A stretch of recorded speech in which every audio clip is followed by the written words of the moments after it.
بسم الله الرحمن الرحيم.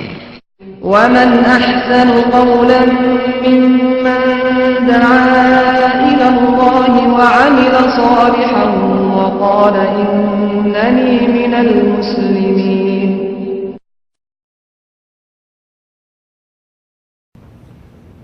إن الحمد لله نحمده ونستعينه ونستغفره ونعوذ بالله من شرور أنفسنا ومن سيئات أعمالنا من يهده الله فلا مضل له ومن يضلل فلا هادي له وأشهد أن لا إله إلا الله وحده لا شريك له وأشهد أن محمدا عبده ورسوله. أما بعد فإن خير الحديث كتاب الله وخير الهدي هدي محمد صلى الله عليه وسلم وشر الأمور محدثاتها وكل محدثة بدعة وكل بدعة ضلالة وكل ضلالة في النار. رب اشرح لي صدري ويسر لي أمري واحلل عقدة من لساني يفقهوا قولي. رب أعوذ بك من همزات الشياطين وأعوذ بك رب أن يحضرون. أعوذ بالله السميع العليم من الشيطان الرجيم. وهذا كتاب أنزلناه مبارك مصدق الذي بين يديه ولتنذر أم القرى ومن حولها والذين يؤمنون بالآخرة يؤمنون به وهم على صلاتهم يحافظون. سورۃ الانعام کی یہ آیت نمبر 92 ہے، 92. اور اس آیت میں اللہ رب العزت نے اپنی اس کتاب مقدس کے بارے میں فرمایا ہے وَهَذَا كِتَابٌ أَنزَلْنَاهُ مُبَارَكٌ. یہ وہ کتاب ہے جسے کہ ہم نے بہت ہی مبارک نازل کیا ہے، جو بہت ہی برکتوں والی ہے. مصدق الذی بین یدیہ، یہ کتاب اپنے سے پہلے نازل شدہ کتابوں کی تصدیق کرتی ہے. وَلِتُنذِرَ أُمَّ الْقُرَى، اور اس لیے اس کتاب کو نازل کیا تاکہ ام القرى، مکہ والے، ومن حولها، اور اس کے گرد و نواح کے لوگوں کو ڈرایا جائے، انہیں متنبہ کیا جائے. والذین یؤمنون بالآخرۃ یؤمنون بہ، جو لوگ آخرت پر ایمان رکھتے ہیں وہ اس کتاب پر بھی ایمان رکھتے ہیں. وہم علی صلاتہم یحافظون، اور وہ اپنی نمازوں پر پابندی سے محافظت کرتے ہیں. اور یہی بات اللہ رب العزت نے اسی صورت میں ایک دوسرے مقام پر بھی ارشاد فرمائی، اور ارشاد فرمایا کہ ہم نے اس کتاب کو برکتوں والی نازل کیا. قرآن کریم کا ایک مقام نہیں، یہ دو نہیں بلکہ کئی مقامات پر اللہ رب العزت نے یہ بات ذکر فرمائی کہ ہم نے اس کتاب کو برکتوں والی کتاب بنایا. اور اس میں کس کو شک ہو سکتا ہے کہ قرآن کریم انتہائی بابرکت ہے. اس قرآن کریم کی برکتوں کا اندازہ آپ اس سے کر سکتے ہیں کہ جس مہینہ میں اللہ رب العزت نے اسے نازل کیا وہ مہینہ بھی بابرکت ہو گیا. شہر رمضان الذی انزل فیہ القرآن، اللہ نے فرمایا کہ رمضان وہ مہینہ ہے جس میں ہم نے قرآن کو نازل کیا. اور اسی ماہ رمضان کے بارے میں اور اسی کتاب کے بارے میں اللہ رب العزت نے سورہ دخان میں فرمایا اِنَّا أَنزَلْنَاهُ فِي لَيْلَةٍ مُبَارَكَةٍ، ہم نے اس قرآن کو برکتوں والی رات میں نازل کیا. جس کتاب کو نازل کیا وہ بابرکت، جس مہینے میں نازل کیا وہ بابرکت، اور جس رات میں نازل کیا وہ بابرکت. اس کتاب کی برکتیں اس قدر ہیں کہ جس کو چھو جائے وہ بھی بابرکت ہو جاتا ہے. جس کو اس کتاب نے مس کر لیا وہ بابرکت ہوگا۔ نبی اکرم صلی اللہ علیہ وسلم ارشاد فرماتے ہیں وہ گھر بابرکت ہے جس گھر میں قرآن کریم ہے، جس گھر میں قرآن کریم پڑھا جاتا ہے، اور جس گھر میں قرآن کریم نہ پڑھا جائے وہ اس طرح ہے کہ جس طرح کوئی اجاڑ ہو، بے آباد گھر ہو۔ اور جو آدمی قرآن پڑھتا ہے اس کا جسم ایسے ہے جیسے کہ ایک آباد گھر ہے، اور جو قرآن نہیں پڑھتا وہ ایسے ہے جیسے کوئی برباد گھر۔ کس قدر برکتیں ہیں اس قرآن کریم میں۔ جس رات میں نازل ہوا لیلۃ القدر، اللہ رب العزت نے اس رات کو اتنا بابرکت کر دیا، فرمایا لیلۃ القدر خیر من الف شہر، وہ ایک رات 1000 مہینے سے بہتر ہے۔ اور وہ رات بالکل قریب آ گئی ہے، 21ویں 23ویں 25ویں 27ویں یا 29ویں، ان 5 راتوں میں سے ایک رات وہ ہے جس رات میں اللہ رب العزت نے اس قرآن کو نازل کیا، اور جیسے ایک رات کی عبادت کا ثواب 1000 مہینے سے زیادہ ہے۔ خیر من الف شہر۔ اس کتاب کی برکتیں اس قدر ہیں کہ اگر کوئی اس کو حفظ کر لیتا ہے، نبی اکرم صلی اللہ علیہ وسلم ارشاد فرماتے ہیں، سنن ابو داؤد اور سنن ترمذی اور امام ترمذی رحمۃ اللہ علیہ نے فرمایا کہ یہ حدیث حسن صحیح ہے۔ نبی اکرم صلی اللہ علیہ وسلم ارشاد فرماتے ہیں، جس گھر میں کتاب اللہ پڑھی جا رہی ہو، ما اجتمع قوم من بیت فی بیت من بیوت اللہ، اگر کسی اللہ کے گھر میں کسی مسجد میں کچھ لوگ بیٹھ کر قرآن کریم پڑھ رہے ہیں، ہماری یہ مسجد ہے اس میں قرآن کریم پڑھا جاتا ہے نا، لوگ آتے ہیں قرآن کریم پکڑتے ہیں پڑھتے ہیں، اور یہاں اوپر قرآن کریم حفظ کیا جاتا ہے۔ اور بعض مساجد ایسی ہیں کہ جہاں باقاعدہ قرآن کریم کا ترجمہ ہوتا ہے، ترجمہ کی کلاس موجود ہے۔ نبی صلی اللہ علیہ وسلم کا ارشاد ہے، ما اجتمع قوم فی بیت من بیوت اللہ یتلون کتابہ ویتدارسونہ، اگر کسی گھر میں، اللہ کے کسی گھر میں، مسجد میں یا کسی بھی مقام پر کچھ لوگ مل کر قرآن کریم کی تلاوت کریں اور اسے پڑھیں، اس کا معنی، اس کی تفسیر اور اس کا ترجمہ سیکھیں، فرمایا الا حفتہم الملائکہ، ان کو فرشتے گھیر لیتے ہیں۔ اللہ رحمت کے فرشتے نازل کرتا ہے جو انہیں گھیر لیتے ہیں۔ وَنَزَلَتْ عَلَيْهِمُ السَّكِينَةُ، اللہ رب العزت ان لوگوں پر سکینت نازل فرماتا ہے، اور اللہ رب العزت ان پر رحمتوں کا سایہ کر دیتا ہے۔ اور قرآن کریم کی برکتوں کا اندازہ کیا ہے؟ اگر کہیں قرآن کریم پڑھا جا رہا ہے، ترجمہ کیا جا رہا ہے، تفسیر کی جا رہی ہے، اور کچھ لوگ سن رہے ہیں، ایک آدمی باہر سے آئے،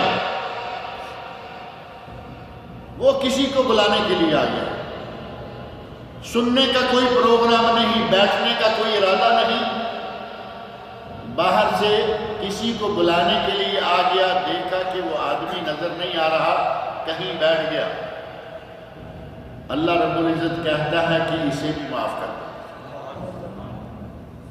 فرشتے کہتے ہیں کہ یا اللہ یہ تو اپنے کام آیا،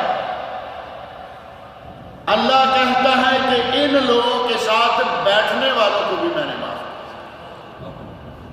اس قرآن کریم کی برکتوں کا اندازہ ہی نہیں کیا جا سکتا۔ اگر کوئی کسی کے سینے میں قرآن کریم محفوظ ہو جائے، آپ اندازہ کر سکتے ہیں کہ حافظ قرآن بچے باقی بچوں سے زیادہ انٹیلیجنٹ ہوتے ہیں یا نہیں؟ آپ پاکستانی اسکول والوں سے پوچھ لیں، انڈین اسکول والوں سے پوچھ لیں، جو بچہ حافظ قرآن ہے وہ اپنی کلاس میں ہمیشہ بیسٹ اور فرسٹ آنے والوں میں سے۔ اللہ رب العزت جس دماغ میں قرآن کو جمع کرتا ہے اس دماغ کو وسیع کر دیتا ہے، اس دماغ میں حفظ کا مادہ بہت ہی زیادہ ہو جاتا ہے۔ اور ماہرین نے کہا ہے کہ کسی بھی زبان کے جتنے زیادہ الفاظ اکٹھے ہو جائیں یا وکیبلری اکٹھی ہو جائے، آدمی کا دماغ کھلتا چلا جاتا ہے کسی بھی زبان۔ اور اگر عربی زبان ہو جو کہ قرآن کریم کی زبان ہے، ہمارے نبی محمد رسول اللہ صلی اللہ علیہ وسلم کی زبان ہے، اہل جنت کی زبان ہوگی۔ جس کے دماغ میں عربی جمع ہو جائے وہ اور بھی بابرکت ہو گیا، اور جس کے دماغ میں قرآن کریم جمع ہو جائے اس کے بابرکت ہونے کا اندازہ ہی نہیں کیا جا سکتا۔ نبی اکرم صلی اللہ علیہ وسلم ارشاد فرماتے ہیں قیامت کا دن ہوگا، اللہ حافظ قرآن کو کہے گا اقرا ورتقِ، اقرا ورتقِ، قرآن کریم پڑھتا جا اور اوپر کو چڑھتا جا۔ فَإِنَّ مَنزِلَتَكَ عِنْدَ آخِرِ آیَةٍ تَقْرَؤُهَا، قرآن پڑھتا جا اوپر کو چڑھتا جا۔ وَرَتِّلْ كَمَا كُنْتَ تُرَتِّلْ فِي الدُّنْيَا، اور اسی طرح پوری ترتیل کے ساتھ راگ کے ساتھ قرآن کریم کو پڑھ، تیرا مقام وہاں ہوگا جہاں آخری آیت جا کے تو ختم کرے۔ الف لام میم سے بلکہ الحمدللہ سے حافظ قرآن پڑھنا شروع کرے گا اور جنت کی منزلوں میں چڑھنا شروع کرے گا۔ آخری آیت من الجنت والناس، جہاں جا کر آخری آیت ختم ہوگی اللہ فرمائے گا کہ تیرا ٹھکانہ یہاں۔ کتنی عظمت ہے! اور میں کبھی کبھی پہلے بھی کہا کرتا ہوں کہ یہ کاغذ اور یہ گتا بھی کاغذ اور گتا ہی ہے نا۔ ہمارے پاک و ہند میں رواج ہے، اگرچہ وہ شرعاً ثابت نہیں، قرآن کریم پکڑیں گے، چومیں گے، سر کو ماتھے کو لگائیں گے اور پھر کھولیں گے۔ رواج ہے یا نہیں؟ یہ رواج ہے، سنت نہیں۔ لیکن یہ رواج کیوں آیا؟ یہی گتا بہت سارے کارٹونوں میں، یہی پیپر اخبار میں، یہ پیپر بہت سارے ڈائجسٹوں میں، رسالوں میں، میگزین میں، یہ پیپر ہر جگہ استعمال ہو رہا ہے۔ کبھی کوئی چومتا دیکھا؟ کسی نے ڈیلی نیوز پیپر پکڑا ہو اور پہلے چوما ہو کہ میں اس کو کھول رہا ہوں؟ نہیں، کیونکہ وہ عام سی باتوں پر مشتمل ہے، اور جب بات آئے گی اس گتے اور اس کاغذ کی تو یہ قرآن کریم پر مشتمل ہے۔ قرآن کریم کی برکت سے کاغذ بھی مبارک ہو گیا، قرآن کریم کی برکت سے گتا بھی مبارک ہو گیا۔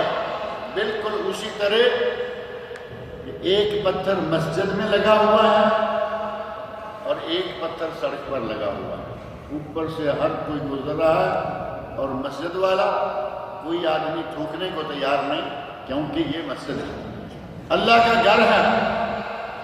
قرآن کریم کو میں نے پہلے عرض کیا ہے کہ جس کو قرآن کریم نے چھو لیا یا جس نے قرآن کریم کو چھو لیا وہ برکتوں والا ہوگا۔ اگر کوئی پڑھتا ہے تو یہ قرآن کریم پڑھنے والے کے لیے برکتیں، اگر کوئی سنتا ہے قرآن کریم سننے والے کے لیے برکتیں، اور اگر کوئی تدبر کرتا ہے، فکر کرتا ہے، اس کے مسائل احکام کے بارے میں سوچتا ہے تو وہ اس کے لیے برکت۔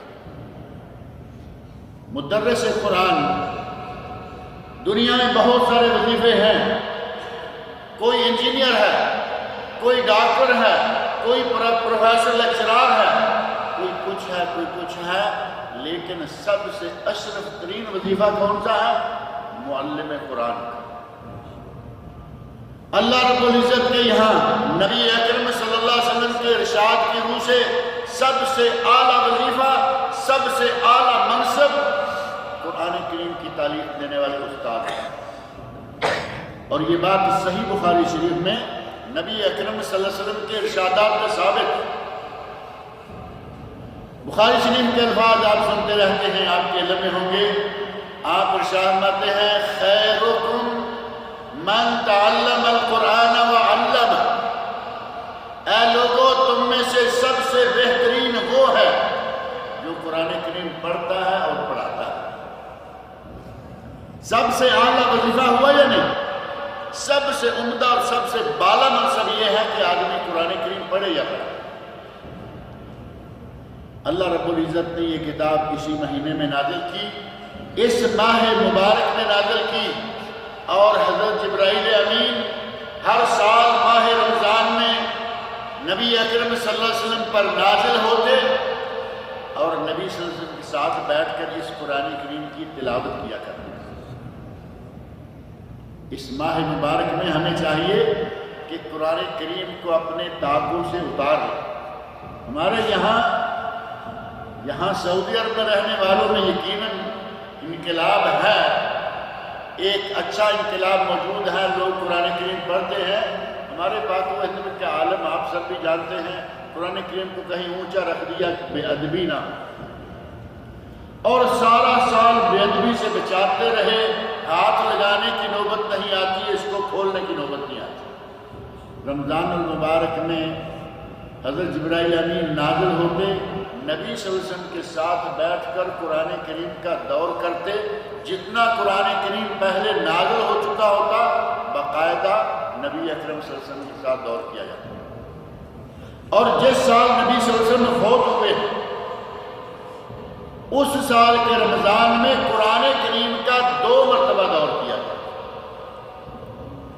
اللہ رب العزت کا تمام فرشتوں سے اعلیٰ فرشتہ نازل ہو، تمام نبیوں سے اعلیٰ نبی کے پاس بیٹھ جائے اور اس قرآن کریم کا دور کرے، اور ہم قرآن کو اوپر سے اتارنے کے لیے تیار نہ ہو، کتنی بڑی محرومی۔ اس قرآن کریم کے ساتھ تعلق پیدا کیجئے۔ قرآن کریم میں اللہ رب العزت نے ہمارے لیے بے شمار برکتیں رکھی ہیں۔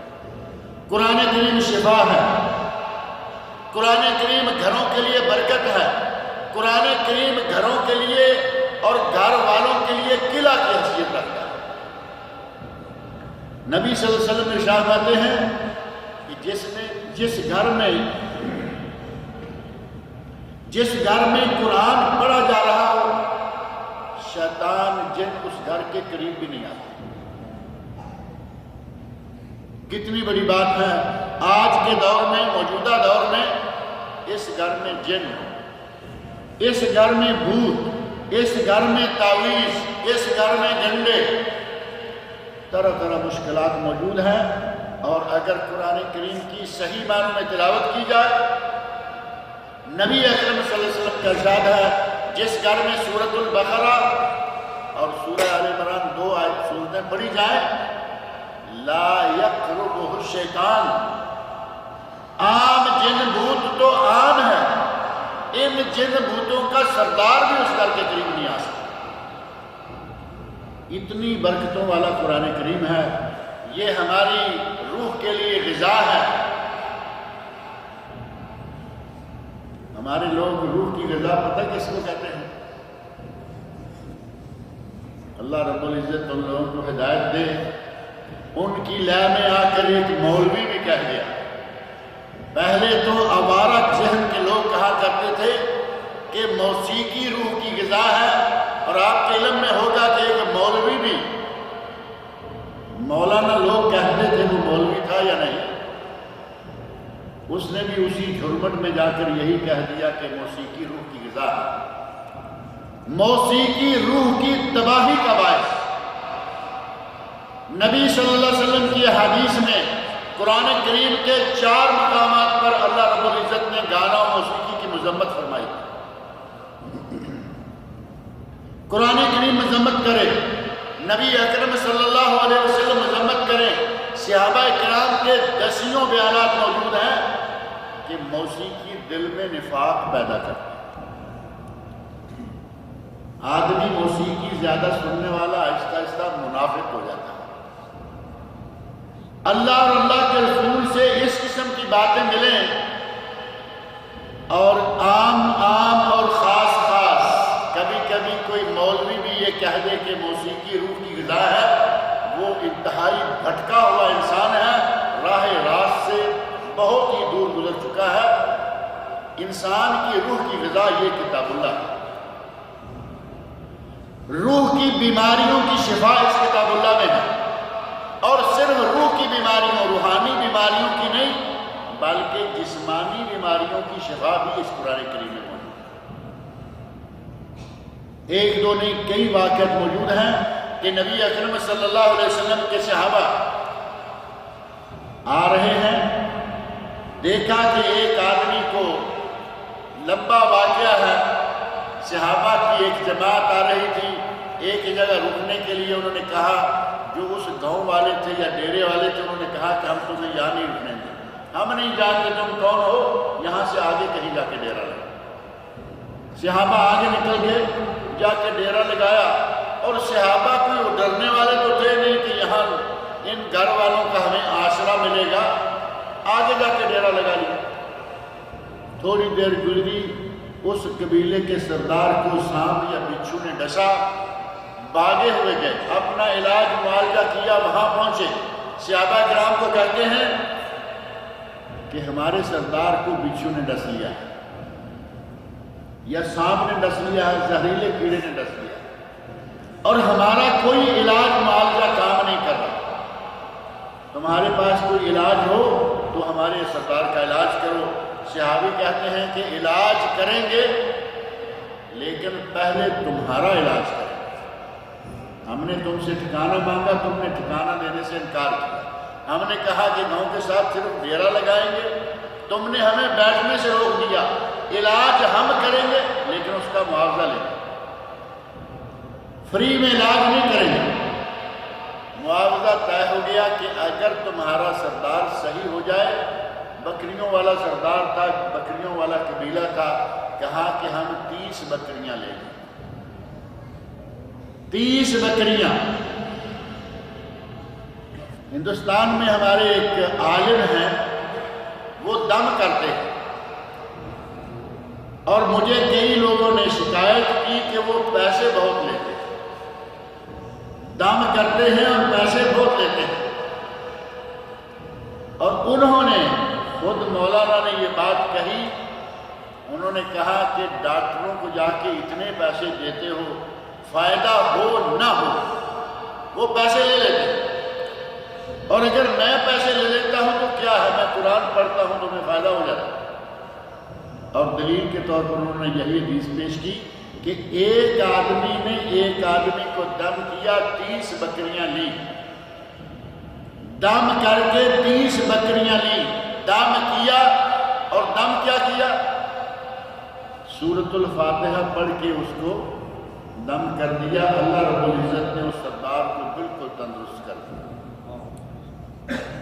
کیا پڑھا؟ سورۃ الفاتحہ۔ یہ ہم روزانہ ہر نماز میں، بلکہ کوئی نماز ہوتی ہی نہیں جب تک سورہ فاتحہ نہ پڑھی جائے، ایک دو نہیں، درجنوں نہیں، سینکڑوں حدیثیں، لا صلاۃ لمن لم یقرأ بفاتحۃ الکتاب، جو آدمی سورہ فاتحہ نہیں پڑھتا اس کی کوئی نماز نہیں۔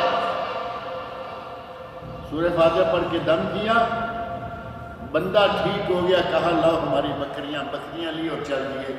راستے میں پروگرام بنا کہ بکری ذبح کریں، کھائیں، صحابہ میں سے بعض نے کہا کہ نہیں، ہمیں یہ معلوم نہیں، تقویٰ دیکھیں صحابہ کرام کا، ہمیں یہ معلوم نہیں کہ ہمارے لیے یہ جائز ہے یا نہیں، کہیں ایسا نہ ہو کہ ہمیں واپس لا کے دینی پڑے۔ نبی اکرم صلی اللہ علیہ وسلم سے پوچھیں گے، اگر آپ نے اجازت دے دی تو پھر کھائیں۔ نبی صلی اللہ علیہ وسلم کے پاس گئے، بات کی تو نبی اکرم صلی اللہ علیہ وسلم نے فرمایا کہ کھاؤ، ان بکریوں کا گوشت کھاؤ اور ہمارا حصہ بھی لاؤ۔ اگر کبھی ان بکریوں کے گوشت میں اس کے حلال ہونے میں ذرہ برابر بھی شک ہوتا، نبی صلی اللہ علیہ وسلم کبھی ان صحابہ کو کھانے کا نہیں، نہ کھانے کا کہتے نہ خود اپنے لیے کہتے۔ قرآن کریم کی اتنی برکت کہ آدمی تڑپ رہا، صحابی نے دم کیا، آدمی ٹھیک ہو گیا۔ آج بھی آپ دیکھتے ہیں جن ہے، بھوت ہے، یہ ہے، وہ ہے، آدمی بڑے پریشان ہیں، قاری قرآن پڑھتا ہے، یا یہاں جو دم کرنے والے راقی کہتے ہیں، راقی رقیہ شریعہ کرنے والے، راقی رقیہ کرتا ہے، جسے جن نے پکڑا ہوا ہے وہ آزاد ہو جاتا ہے۔ اور ایسے کتنے واقعات موجود ہیں کہ راقی نے رقیہ کیا، جن بولنا شروع ہو گیا۔ ایک شیخ ہے یہاں سعودی عرب میں ہی، انہوں نے اپنا واقعہ ذکر کیا ہے کہ میں دم کرنے گیا، دم کیا، قرآن کریم پڑھنا شروع کیا، جن نے بولنا شروع کر دیا اور کہا کہ میں نہیں نکلوں گا۔ ایسے واقعات دم کرنے والوں کو پیش آتے رہتے ہیں۔ جن نے کہا شیخ میں نہیں نکلوں گا، شیخ نے کہا کہ تم نکلو گے، قرآن کریم پڑھنا شروع کر دیا، شیخ میں نہیں نکلوں گا، کہا تم نکلو گے۔ تھوڑی دیر میں کہتا ہے شیخ میں ایک شرط پر نکلتا ہوں۔ شیخ کہتے ہیں بتاؤ کیا شرط ہے؟ کہنے لگا کہ اس سے نکلتا ہوں اور تیرے اندر داخل ہو جاتا ہے۔ شرط تو مشکل ہی تھی نا، اس سے نکل جاتا ہوں لیکن تیرے اندر داخل ہو جاتا ہوں۔ شیخ نے کہا تمہیں اجازت ہے، اس بیچاروں کو چھوڑ دو، میرے اندر آ۔ ایک منٹ کے بعد کہتا ہے شیخ آج میں تو کیا، آج کبھی جن مارد بھی ہو جو سب سے زیادہ سرکش جن ہے وہ بھی تمہارے اندر داخل نہیں ہو سکتا۔ کیوں؟ کہا کہ آج تم نے قرآن پڑھ رکھا ہے، جو اذکار ہیں وہ کر رکھے ہیں، آج تمہارے اندر کوئی جن داخل نہیں ہو سکتا۔ قرآن کریم کی برکتوں کا اندازہ کرے کہ جن تو جن، جنوں کا سردار بھی بندے میں داخل نہیں ہوتا۔ روحانی بیماریوں کے لیے قرآن کریم اور جسمانی بیماریوں کے لیے بھی قرآن کریم۔ آدمی دیکھا گیا صحابہ کرام کے دور میں ہی، آدمی کو رسیوں میں جکڑا ہوا ہے، باندھ کے رکھا ہوا ہے۔ صحابہ کرام کا کسی کا گزر ہوا، اس نے کہا کہ تمہارے پاس کوئی علاج ہو تو اس کا علاج کرو۔ انہوں نے، صحابی نے سورہ فاتحہ پڑھنا شروع کر دی۔ سورہ فاتحہ پڑھتے تھوڑی دیر کے بعد منہ میں تھوڑا سا لعاب جمع ہوتا، تھو کر کے اس کے اوپر پہ گئے۔ ایک مرتبہ کیا، دوسری مرتبہ کیا، تیسری مرتبہ کیا، تھوڑے سے عرصہ میں وہ آدمی بالکل تندرست ہو۔ جسے پاگل پن کے دورے پڑ رہے ہیں، گھر والوں نے زنجیروں سے باندھ رکھا ہے، قرآن کریم کی برکت سے اللہ رب العزت نے اسے شفا دی۔ ہم کتنا پیسہ خرچ کرتے ہیں ڈاکٹروں کے پاس۔ ڈاکٹر حضرات یہاں ہوں تو معذرت کے ساتھ، ہمارے شاہ صاحب یہاں اعلان کر رہے تھے، ڈاکٹروں کے پاس دعا کرنا جائز، دعا کروانا جائز۔ نبی اکرم صلی اللہ علیہ وسلم کا ارشاد ہے ما انزل اللہ من داء الا انزل له دواء فتداووا۔ اللہ نے کوئی بیماری ایسی نازل نہیں کی جس کی دوا نازل نہ کی ہو، دعا کر لیا کر۔ نبی اکرم صلی اللہ علیہ وسلم نے اجازت دی ہے، دعا کرنا جائز ہے۔ ڈاکٹر پیسے لیتے ہیں، مولوی بھی پیسے لیتے ہیں، دم کرنے والے خاص طور پر، لیکن جتنا فائدہ جو بہتر انداز قرآن کریم کے پڑھنے سے حاصل ہوگا، ڈاکٹروں کے یہاں تو کہتے ہیں کہیں ریاکشن نہ ہو۔ دوا کھائی، گولی کھائی، ٹیبلٹ کھائی، کچھ نہ کچھ ریاکشن ہو گیا۔ ڈاکٹر صاحب دم میں بھی کوئی ریاکشن ہے؟ دم میں کوئی ریاکشن نہیں، صرف ایکشن ہی ایکشن ہے۔ انشاءاللہ جس آدمی کو قرآن و سنت کی صحیح دعاؤں سے دم کیا جائے، اللہ اس کو شفا دیتا ہے۔ اب نبی اکرم صلی اللہ علیہ وسلم کا اپنا واقعہ دیکھیں، قرآن کی برکتیں دیکھیں۔ نبی صلی اللہ علیہ وسلم کو بچھو نے ڈس لیا، نبی صلی اللہ علیہ وسلم کو بچھو نے ڈس لیا۔ بچھو آیا، پاؤں پہ ڈنگ مارا، نبی صلی اللہ علیہ وسلم ارشاد فرماتے ہیں لعن اللہ الاقرب، اللہ بچھو پر لعنت کرے۔ نبی صلی اللہ علیہ وسلم کبھی کسی پر لعنت نہیں کیا کرتے تھے۔ دشمنوں نے بہت زیادہ اذیتیں پہنچائیں، بڑا تنگ کیا، لیکن آپ نے کبھی لعنت نہیں کی۔ لیکن بچھو کے بارے میں فرمایا لعن اللہ الاخرم، اللہ بچھو پر لعنت کرے، لا یدع مصلیا ولا غیرہ، یہ نہ دیکھتا ہے کہ آدمی نماز پڑھ رہا ہے یا بے نماز ہے، اور ایک روایت میں ہے لا یدع نبیا ولا غیرہ، اللہ بچھو پر لعنت کرے، یہ بھی نہیں دیکھتا کہ یہ آدمی نبی ہے یا امتی ہے، یہ جس کو آتا ہے ڈنگ مارے۔ ہمارے یہاں تو یہاں تک لوگ کہتے ہیں کہ نبی اکرم صلی اللہ علیہ وسلم مختار کل ہے یا نہیں نظریہ؟ یہ کہتے ہیں کہ نبی مختار کل ہے، اور صحیح احادیث میں واقعہ موجود ہے کہ نبی کو بچھو نے ڈنگ لیا۔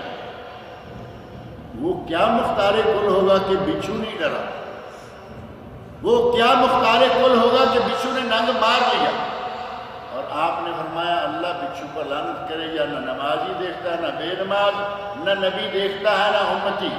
پھر آپ نے کیا کیا؟ ڈاکٹر کے پاس گئے، کسی ڈاکٹر کے پاس آپ نے گئے، آپ نے پانی منگوایا، اس میں نمک گھولا، اور قرآن کریم کی آخری صورتیں، ایک روایت میں ہے کہ آپ نے قل هو اللہ، قل اعوذ برب الفلق اور قل اعوذ برب الناس، یہ 3 صورتیں پڑھ کے اپنے اس جگہ پر جہاں بچھو نے ڈنگ مارا تھا اس جگہ پر دم کرتے رہے اور نمکین پانی وہاں لگاتے گئے۔ اور ایک روایت میں ہے کہ سورۃ الکافرون اور معوذتین، دونوں روایتوں کو جمع کریں تو چاروں کل جو مشہور ہیں ہمارے یہاں، ہم نے گھروں میں لٹکا رکھے ہیں۔ ہم نے قرآن کریم کو زینت کا ذریعہ، شو پیس بنا لیا ہے، جو اصل کام تھا وہ نہیں لیا جا رہا۔ اس کو پڑھیں، تلاوت کریں، اس کو سمجھیں، اس کے احکام پر عمل کریں۔ ہمارے گھروں میں وہ شو پیس کے طور پر لگا ہوا ہے، پڑھنے کی توفیق ہمیں نہیں ہوتی۔ اللہ رب العزت ہمیں توفیق دے کہ ہم اس کی کتاب کو پڑھیں۔ نبی صلی اللہ علیہ وسلم نے دونوں روایتوں کے مطابق چاروں کل پڑھے،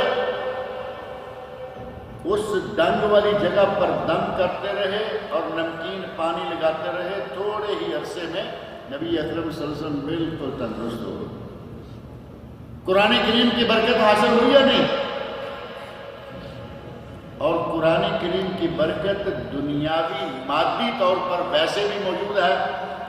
ایک تو یہ مادی طور پر ہے کہ ڈاکٹر صاحب کو فیس نہیں دینی پڑی، ہسپتال جانے کے لیے کرایہ اور یہ اور وہ، اس کی کوئی ضرورت نہیں پڑی۔ اپنے گھر میں قرآن ہے، پڑھیے، فائدہ اٹھائیے۔ اور دوسرا مادی فائدہ یہ ہے، اہل علم نے اپنے تجربات لکھے ہیں کہ ہم نے اپنا وقت قرآن کو دے دیا، اللہ نے ہمیں مالا مال کر دیا۔ ہم نے اپنا وقت قرآن کو دے دیا، اللہ رب العزت نے ہمیں مالا مال کر دیا۔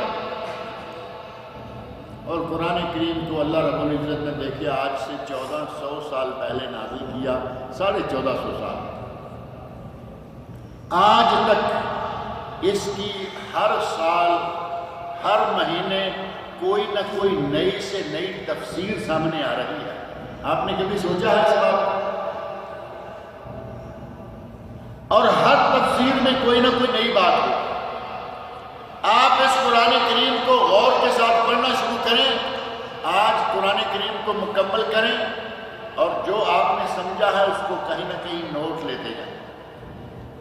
اور ایک مرتبہ اگلی دوبارہ جب آپ پڑھیں گے آپ کو انشاءاللہ نئے نوٹس لینے پڑیں گے، آپ کو کچھ نئی معلومات ملیں گی۔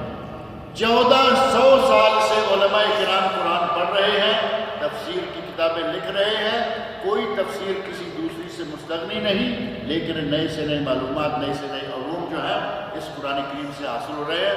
اور اس قرآن کریم کا اعجاز یہ ہے کہ اس میں وہ باتیں موجود ہیں جو سائنسدانوں کو آج معلوم ہوئی۔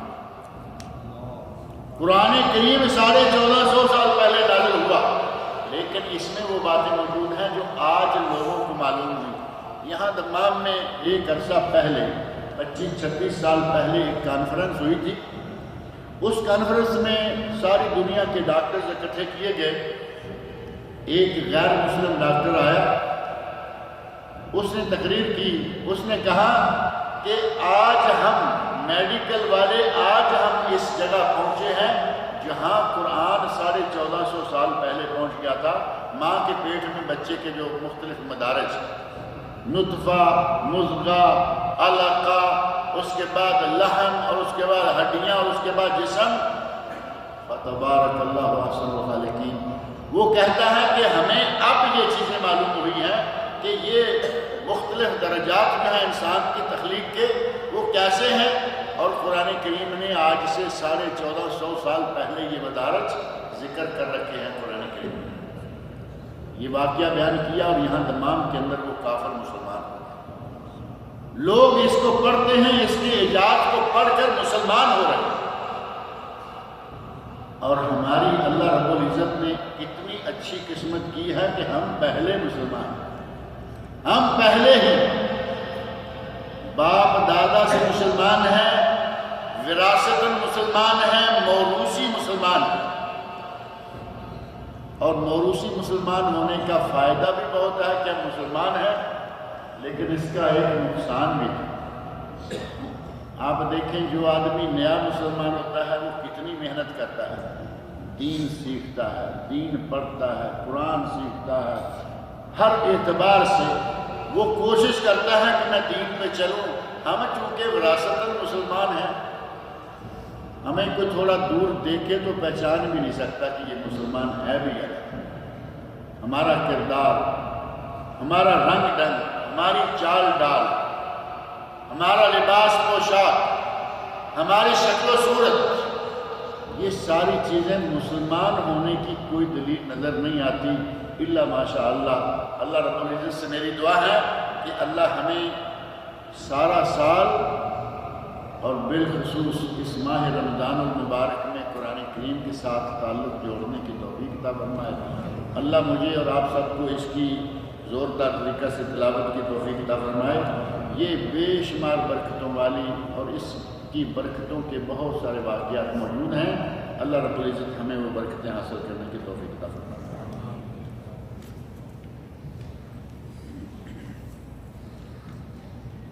کسی نے لکھا ہے کہ کیا روزے کی حالت میں بیوی کے ساتھ صحبت کرنے سے روزہ ٹوٹ جاتا ہے؟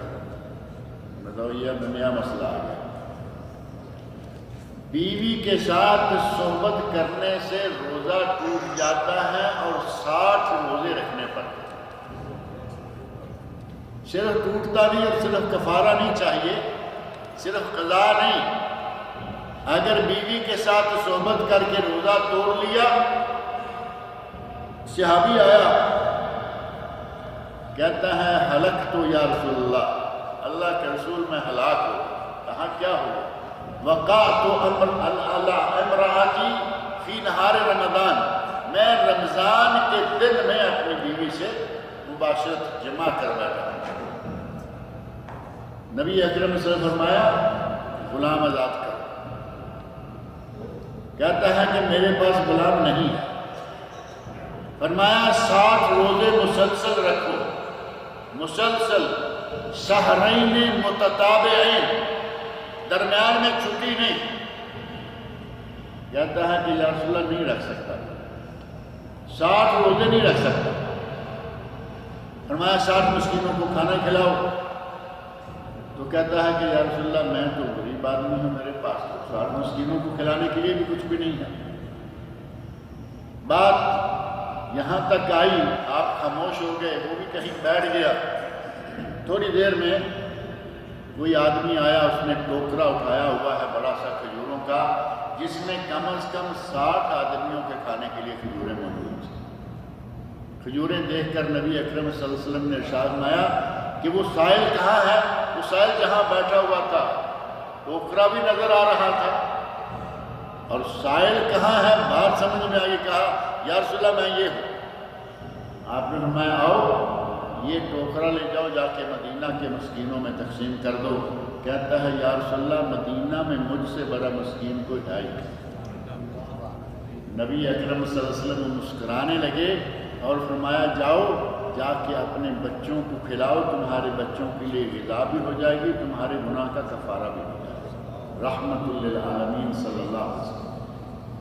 اور اگر کہیں آپ کا اس سے پوچھنے کا مقصد یہ ہے کہ صحبت میاں بیوی کہیں اکٹھے بیٹھ گئے، ایک چارپائی پر لیٹ گئے، بوس و کنار کر لیا، اگر صرف یہ مراد ہے تو اس سے روزہ نہیں۔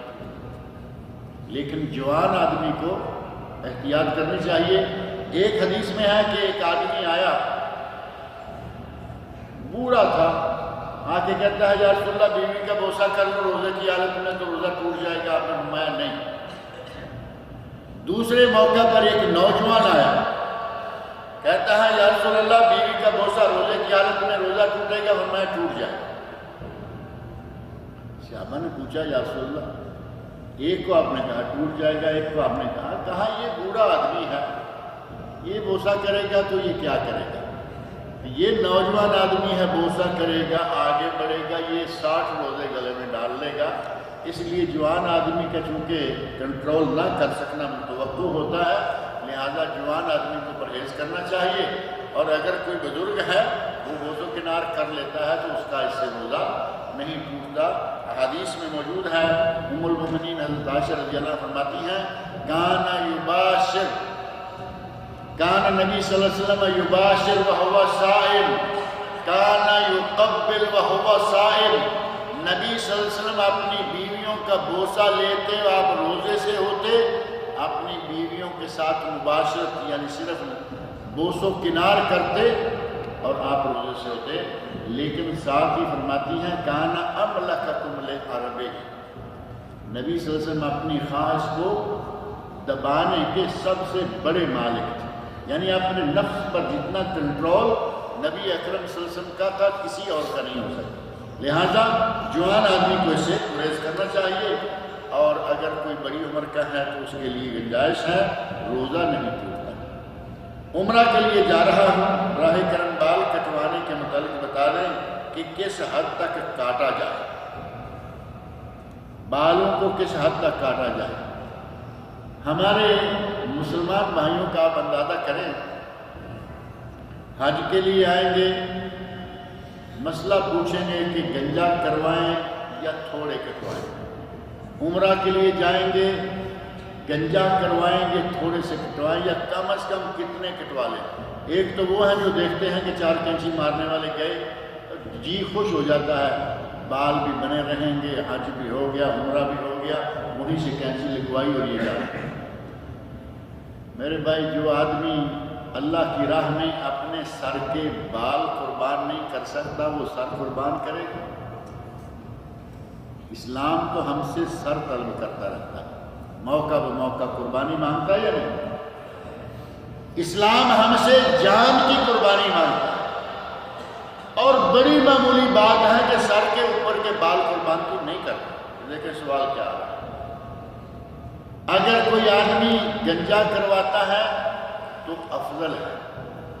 نبی اکرم صلی اللہ علیہ وسلم نے گنجا کروانے والوں کے لیے 3 مرتبہ رحمت کی دعا فرمائی، اللہم ارحم المحلقین، اے اللہ حلاقہ کرنے حلق کرنے والوں پر رحم فرما، اللہم ارحم المحلقین، اللہم ارحم المحلقین۔ صحابی ساتھ ساتھ کہہ رہا ہے والمقصرین یا رسول اللہ، اے اللہ کے رسول جو تھوڑے بال کٹواتے ہیں ان کے لیے بھی دعا کر دیئے۔ 3 مرتبہ آپ نے ان کے لیے دعا نہیں کی، 4تھی مرتبہ فرمایا والمقصرین، ان پر بھی یا اللہ رحم فرما جو تھوڑے بال کٹواتے ہیں۔ اب تھوڑے سے مراد 4 کینچی نہیں، تقصیر کا معنی یہ ہے کہ پورے سر کے بال کٹیں، مثلا کسی کے 4 انچ بال ہیں 2-2 انچ کٹ جائیں، کسی کے 3 انچ بال ہیں 1 انچ کٹ جائے، سارے سر کا ہر بال کٹنا چاہیے، چاہے تھوڑا ہی کیوں نہ کٹے۔ یہ 4 سے کینچی مارنے سے مسئلہ حل نہیں ہوتا۔ اللہ رب العزت مجھے اور آپ سب لوگ کو ایک عمل کی توفیق عطا فرمائے۔ ایک بات میں اور ذکر کر دوں کہ رمضان المبارک میں عمرہ کرنے کا بہت ہی زیادہ ثواب ہے۔ نبی اکرم صلی اللہ علیہ وسلم فرماتے ہیں عمرہ فی رمضان تعدل حجہ، رمضان میں عمرہ حج کے برابر ثواب ہے۔ اور لگے آپ کو ایک بات اور ذکر کروں، نبی صلی اللہ علیہ وسلم نے کوئی عمرہ رمضان میں نہیں کیا، نبی صلی اللہ علیہ وسلم نے کوئی عمرہ رمضان میں نہیں کیا۔ آپ نے 4 عمرے کیے ہیں اور چاروں ہی ذوالقعدہ میں۔ یہ بات ذرا سمجھنے کی ہے کہ کیا ایسا ممکن تھا کہ ذوالقعدہ والا عمرہ رمضان والے عمرے سے کم ثواب والا ہوتا اور اللہ اپنے نبی کے لیے 4 عمرے ذوالقعدہ میں اختیار کرتا؟ کیا یہ ممکن تھا؟ یہ کوئی اتفاق نہیں ہے کہ ایک مرتبہ آپ گئے اور ذوالقعدہ میں چلے گئے۔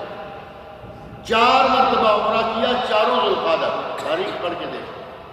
اس پہ بھی ذرا غور کریں کہ ذوالقعدہ میں عمرہ کرنا کوئی کم ثواب نہیں ہوگا جو نبی صلی اللہ علیہ وسلم کے لیے اللہ نے منتخب فرمایا، لہذا ذوالقعدہ میں بھی عمرہ کریں۔ زکوٰۃ کے بارے میں سوال ہے کہ ایک شخص اپنے رشتہ داروں کو زکوٰۃ دینے کے واسطے نہیں دے سکا تو کیا کرنا چاہیے؟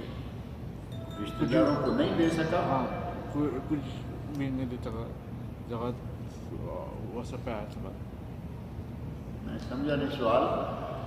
اگر کوئی آدمی زکوٰۃ نکالتا ہے تو اسے سب سے پہلے اپنے رشتہ داروں کو دیکھنا چاہیے۔ باپ دادا پردادا پر زکوٰۃ نہیں لگتی، بیٹا پوتا پر زکوٰۃ نہیں لگتی، یہ سمجھ لیں۔ اسی طرح باپ اور اوپر، بیٹا اور نیچے، ان پہ زکوٰۃ نہیں لگتی، بیٹی بیٹا۔ لیکن ان کے علاوہ جتنے بھی رشتہ دار ہیں، چچا ہے، پھوپھی ہے، ماموں ہے، خالہ ہے، بھائی ہے، بہن ہے، جتنے بھی رشتہ دار ہیں، سب رشتہ داروں حتیٰ کہ ساس اور سسر، ان پر بھی زکوٰۃ لگ جاتی ہے۔ لیکن ساس اور سسر کا تعاون جیب خاص سے کرنا زیادہ ہے، کیونکہ وہ بھی ماں اور باپ ہی ہوتے ہیں۔ جتنے رشتہ دار ہیں ان کو زکوٰۃ دیں، ان کا حق سب سے پہلے ہے۔ اور نبی صلی اللہ علیہ وسلم نے فرمایا کہ اپنے رشتہ دار کو صدقہ دینا 2 گنا ثواب ہے، صدقہ و صلہ، صلہ رحمی کا ثواب بھی ہوگا، صدقے کا بھی، اور کسی غیر رشتہ دار کو دیں گے تو صلہ رحمی اس میں ہے نہیں، صدقے کا ثواب ہو جائے گا۔ لہذا زکوٰۃ کا پیسہ جو ہے وہ عموماً اپنے رشتہ داروں سے شروع کریں، زیادہ ہے تو اس کے بعد باہر والے لوگوں کو دیں۔ اگر کوئی اور بات ہے تو مجھے سوال بتا دینا، انشاءاللہ کسی دوسری بات کا ذکر میں کر دیں گے۔ اللہ تعالیٰ مجھے اور آپ سب لوگوں کو